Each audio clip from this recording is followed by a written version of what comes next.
하나님 말씀 골로새서 3장 1절부터 17절인데요. 오늘 4절까지 함께 읽겠습니다. 그러므로 너희가 그리스도와 함께 다시 살리심을 받았으면 위의 것을 찾으라. 거기는 그리스도께서 하나님 우편에 앉아 계시느니라. 위의 것을 생각하고 땅의 것을 생각하지 말라. 이는 너희가 죽었고 너희 생명이 그리스도와 함께 하나님 안에 감추어졌음이라. 우리 생명이신 그리스도께서 나타나실 그때에 너희도 그와 함께 영광 중에 나타나리라. 아멘.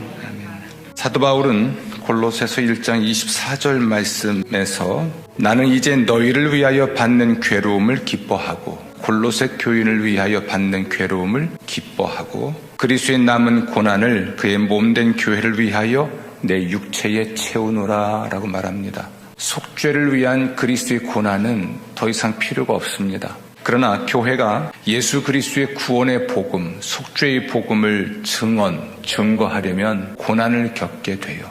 역사 속에서 계속 진행되어 왔고 지금도 그러고 있습니다. 크든 작든 나의 개인적 고난이 교회의 유익이 되고 교회 전체가 짊어져야 될 짐을 나누어 지는 것으로서의 가치가 있어요. 함께 짐을 지고 가다가 어느 한 사람이 힘들어서 빠져버리면 그 하중은 다른 사람에게 분산되거나 혹은 한두 사람에게 집중적으로 쏠리게 되어 있죠. 오늘 우리는 교회의 교제에 있어서 필요한 것이 무엇인지를 생각하는 건데요. 교회의 교제입니다. 이건 우리가 피할 수 없는 관계예요. 우리는 예수를 주와 그리스도로 믿고 개인적으로 태어나지만 태어남과 동시에 교회가 되거든요. 교회라고 하는 것은 어쩌면 바다 물고기가 태어나자마자 그 바다라고 하는 환경 속에서 유영하며 살아야 하는 것과 똑같아요. 그리스도인이기 때문에 교회와 상관이 없을 수가 없어요. 교회의 교제를 이야기하기 전에 우리는 교회를 위하여 고난받을 각오가 되어 있는가? 사도 바울처럼 교회 성도들을 위하여 고난받는 것을 기쁨으로 여길 수 있는가? 각오가 되어 있는지 생각해 봐야 됩니다. 그러면 사도 바울이 말하는 교회는 무엇일까? 교회는 3장 1절 그리스도와 함께 다시 살리심을 받은 사람들이에요. 그들의 공동체입니다. 또 교회는 10절 말씀 보면 자기를 창조하신 이의 형상을 따라 지식에까지 새롭게 하심을 입은 사람들, 곧 새 사람들의 공동체입니다. 그런데 이 교회 공동체에는 11절 아주 다양한 사람들로 구성이 되어 있죠. 헬라인이나 유대인, 할례파나 무할례파, 야만인이나 스구디아인, 종이나 자유인, 다양한 사람들이 모였기 때문에 다양한 의견이 있고 의견의 차이가 항상 있을 수 있습니다. 이런 차이가 있음에도 불구하고 차별은 없다는 것을 우린 기억해야 돼요. 1절 말씀처럼 그리스도와 함께 다시 살리심을 받은 사람으로서 차별이 없어요. 창조주 하나님의 형상을 따라 지식에까지 새롭게 하심을 입은 새 사람으로서의 차별이 없습니다. 12절 말씀처럼 하나님의 사랑을 받는 사람으로서 차별이 없습니다. 우리는 과연 어떤 사람이 되어야 할까? 어떤 존재가 되어야 할까요? 먼저 2절 말씀 보면 땅의 것을 생각하지 말라라고 말합니다. 이 땅의 것은 5절 말씀에 의하면 땅에 있는 지체고요. 9절 말씀에 보면 옛사람과 그 행위를 말합니다. 그러므로 이 땅의 것이라고 하는 말은 이 육신을 통해서 작용하는 악덕, 악습, 죄악입니다.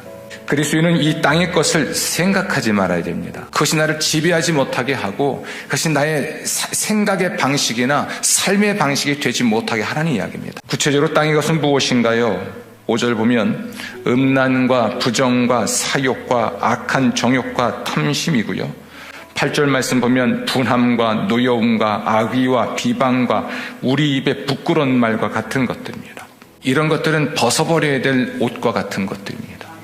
거룩하고 순결한 교회 공동체의 일원으로서 우리는 어떤 존재가 되고 어떤 사람이 되어야 할까? 성도의 온전한 교제를 위해서 필요한 덕목은 또한 무엇일까? 1절 말씀 보면 위의 것을 찾아라 라고 말합니다. 그 위라고 하는 것은 그리스도가 앉아 계신 곳이고 하나님이 계신 곳입니다. 그것은 곧 새 사람과 그 행위를 일컫는 또 다른 말이죠. 구체적으로는 10절 말씀에 나와 있습니다. 우리를 창조하신 하나님의 형상에 따라 지식에까지 이르도록 새롭게 하심을 받는 것이라 했습니다. 하나님의 형상, 하나님의 본질, 하나님의 성품, 곧 신성, 거룩한 생각, 거룩한 덕목, 거룩한 습관, 거룩한 삶의 방식을 총칭해서 우리는 위의 것이라고 말을 할 수가 있죠. 실제적으로 말하면 그리스도 예수의 형상을 닮아야 돼요.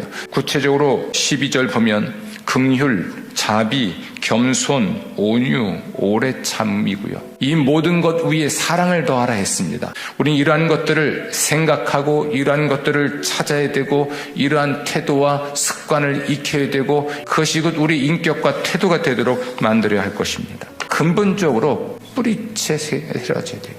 얼마 동안 습득하면 체득하면 내 인격이 변할까? 죽는 그날까지 해야 될 겁니다. 그러나 그러한 과정, 그런 헌신의 기회들이 있을 때 성령께서 급진적으로 끌어올리는 은혜의 역사들이 있습니다. 이 은혜를 사모하셔야 돼요.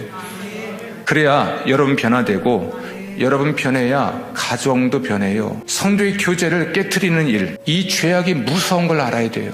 교회의 교제 사역 매우 중요합니다. 그 어느 때보다 성도의 교제가 우리 교회는 절실합니다. 성령 역사에 의한 급진적 변화든 아니면 우리가 성령께 매일매일 순종해가는 그 과정으로서의 순종과 헌신의 삶이든 우리의 내면에 있는 인격의 문제이든 우리의 외면으로 드러나는 태도와 행동의 문제이든 성령 역사가 아니면 불가능합니다. 성도의 온전한 교제를 위해 성령의 은혜를 사모하시기 바랍니다. 끊임없이 기도하시고 하나님 말씀에 창념하시고 공동체에 헌신하면서 살아가십시오. 여러분의 변화가 가정의 평화를 가져오고 일터의 평화를 가져오고 교회의 평화를 가져오며 세상의 평화를 가져올 줄로 믿습니다.